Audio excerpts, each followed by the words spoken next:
Christina from Creations with Christina, and welcome back to another video. Today we are in video number 5 to our Card Making for Beginners series, and today we're going to be talking about ink.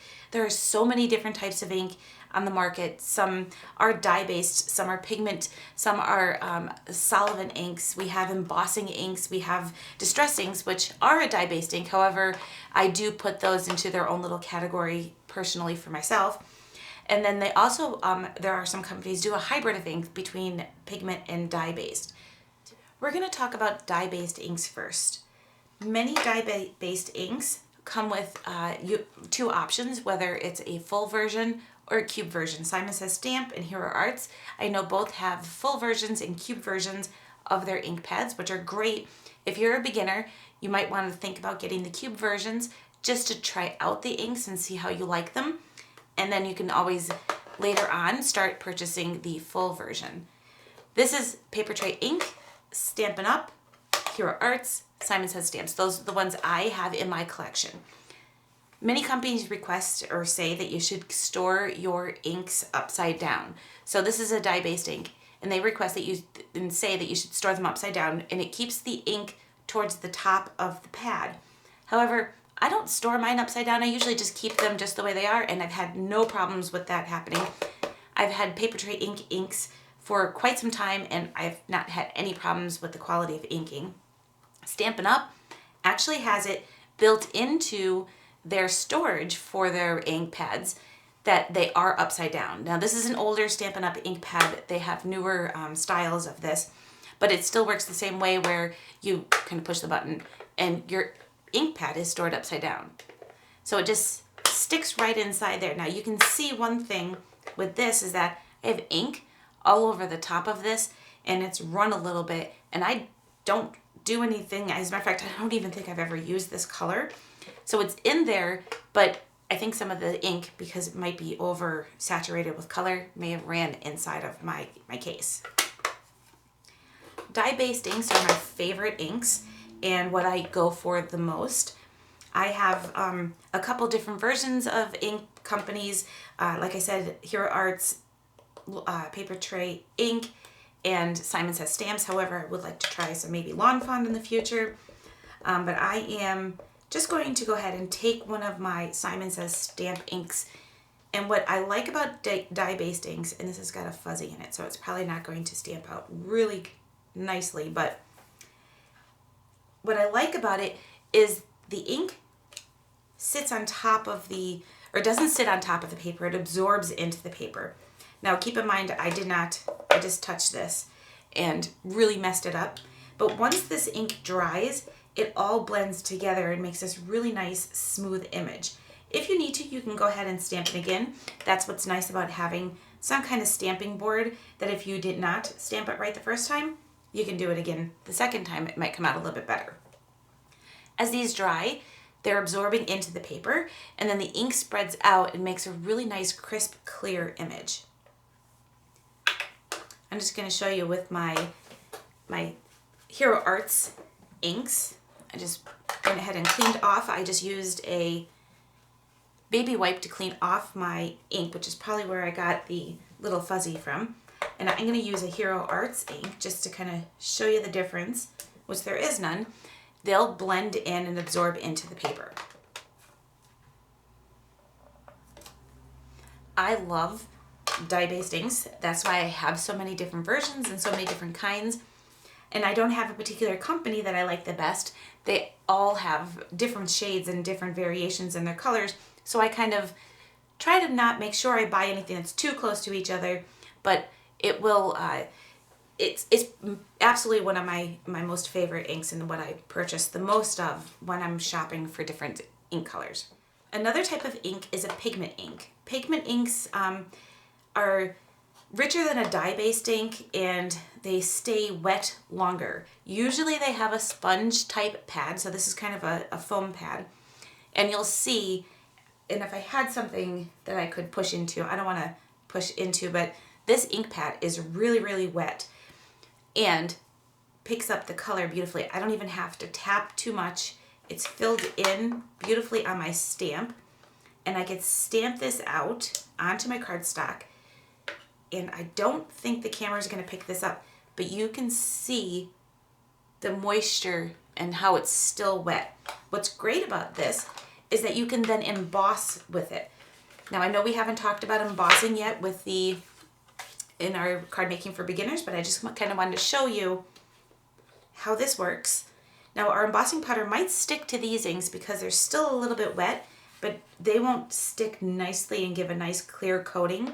So I'm going to go ahead and take my pigment ink, add an embossing powder to it, and you can see I purposely added something that was completely different than what I stamped in, and you can see it stuck and covered that really nicely. What you would do then is just take your heat gun and go ahead and heat set that.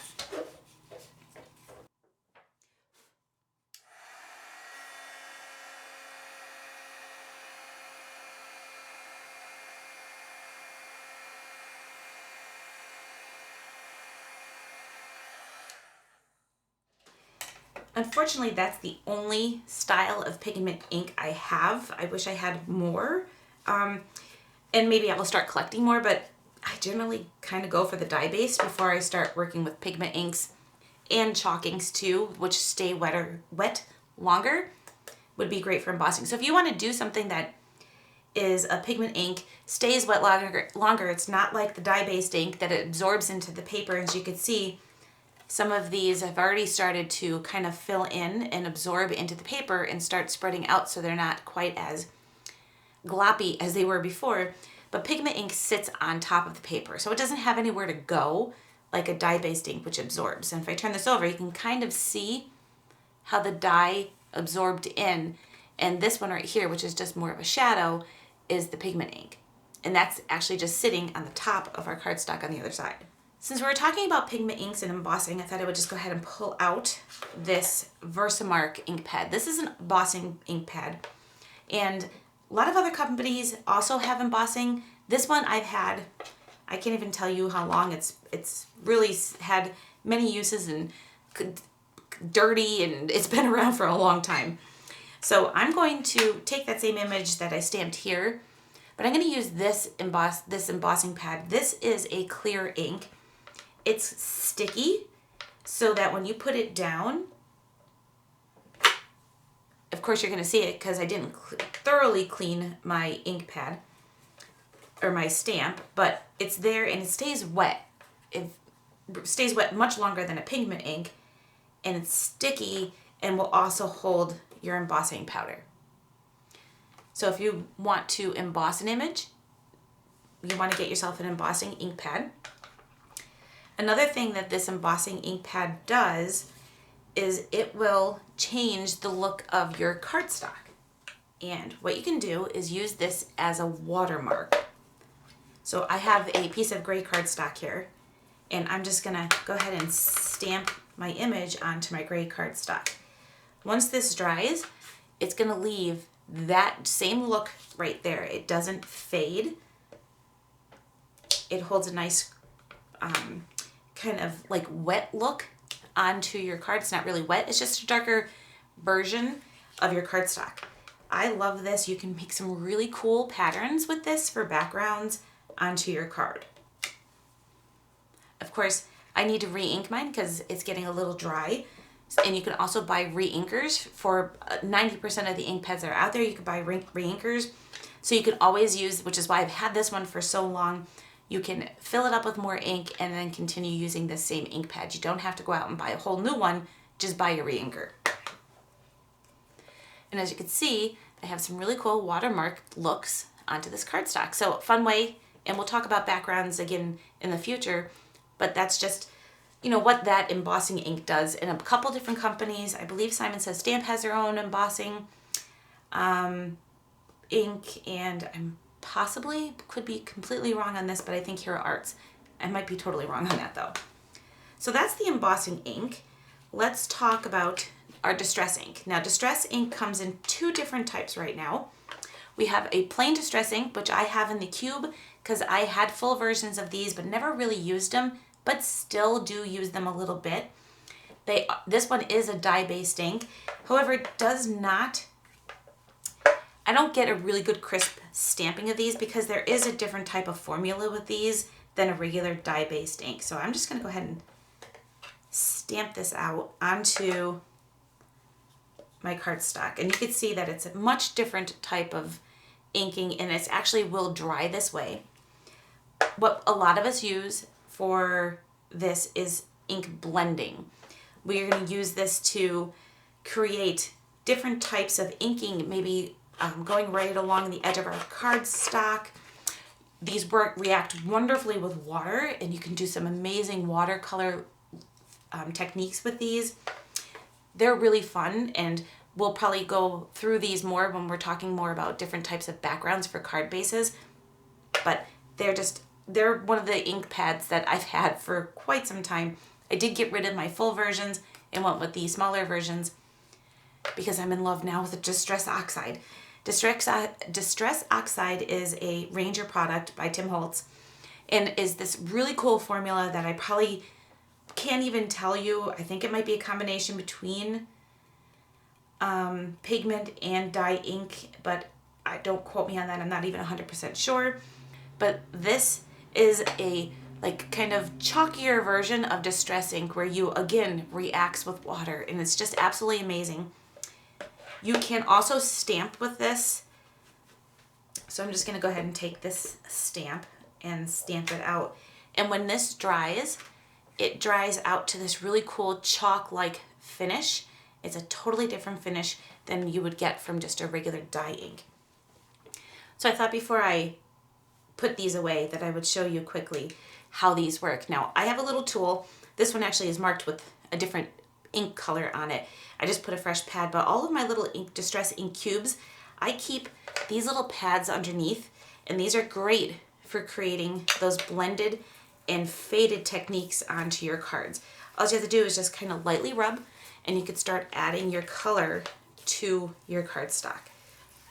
Now again, the dye-based or the Distress ink is to give that really distressed look and that vintage kind of style, which I absolutely loved when I first started making cards. But you can definitely take these and put them into so many different techniques and make different types of backgrounds. This one was called Iced Spruce. I'm gonna do something crazy, and I'm gonna use my same blender that has my Distress ink on it and use it for my Distress Oxides. Now I am not the best at blending my Distress inks, but I feel like I can actually blend the Distress Oxides because you can actually see it moving much easier the way it fits on the paper. So, and just to give you an idea, both of these do react with water, like I mentioned earlier. So if you spritz them, you can actually start to see the ink starting to pull away. See it dripping there, isn't that cool? And then if you just take maybe a cloth or a piece of paper toweling, you can actually see that it pulls up. You can make some really nice backgrounds like that as well. Let's talk about all these different types of black inks. There's so many different types of black inks, and each of them have their own special thing. There's StazOn. StazOn is a solvent ink and actually will stick to things like cardstock, of course, but maybe acetate or metal. It's more of a permanent ink than any of the other ones. I absolutely bought this one probably when it first came, when I first started making cards and stamping. It's fast drying, so it doesn't take very long to dry.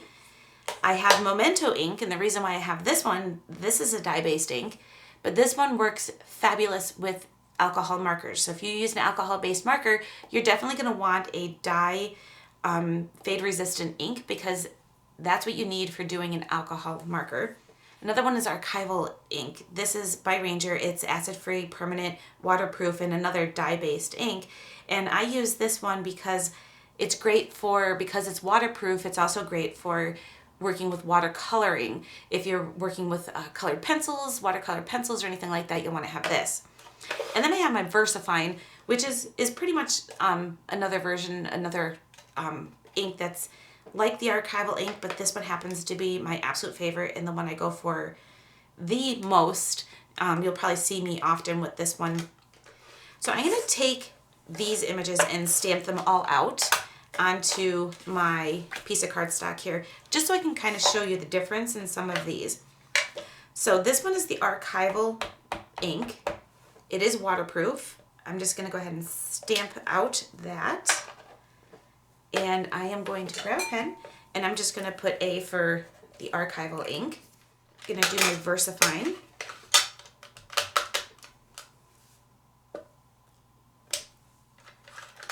I just love how crisp the VersaFine ink stamps out. The black on that is just probably one of my favorite blacks because of how crisp the color is. I'm just going to put a V for that one. We're going to take our Memento ink. And hopefully I picked out the one that's not running out of ink. I have one that's pretty dry. Ooh, yay. I didn't pick out the one that was dry. We're going to put an M on this one. We're going to wipe down our stamp before we go on to our next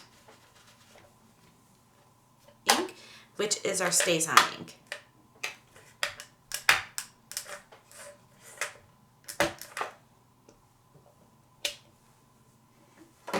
StazOn ink, again, is another one that's got a really nice inking and really crisp outline of your image. So we're just gonna, now StazOn ink does come with this little pad. If you take a glue dot, you can stick it to the top of your ink pad. I don't have a glue dot on mine, I think it came off. But it's great, and you want to keep that covered because it keeps your ink from drying out. So I'm just going to put an S there for StazOn. So I wanted to kind of show you the difference. I have a water pen here, and some of these inks are water resistant, like the archival ink, our Versamark ink, but our Memento ink is not water resistant. As you can see, it's streaking and pulling the black ink. I'm just going to grab this so I can clean off that. And then our StazOn ink is also water resistant. So hopefully you can see that. So you can see the reaction that it gives. I don't want to go over this too much in the same spot because it will start pulling the paper, but it does not do anything. But you can see here that the ink on this one actually started to get a thicker line, and it pulls up the ink. And then our StazOn ink, again, is also water permanent or waterproof. I grabbed a Copic marker because they have alcohol in them and react differently to different types of inks. So I'm going to go over a couple of our inks and show you up close what it looks like. I just have to make sure I'm not transferring any of that dye.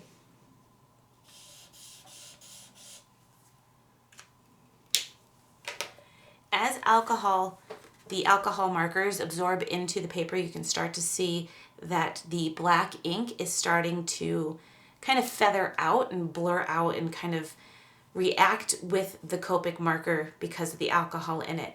The VersaFine and the archival ink and the StazOn ink, the more you add, especially if you're into Copic markers and you start layering, the more layers you add and shading that you do, the more this ink is going to react to the marker. So you can see it's starting to pull the color here. Let me just wipe off and make sure I'm not transferring any of that. I'm going to do the same thing here, and you can see that just below our hippo's mouth right here, you could start to see the black ink start to get thicker because the line is actually getting thicker in blurring the black ink. But Memento,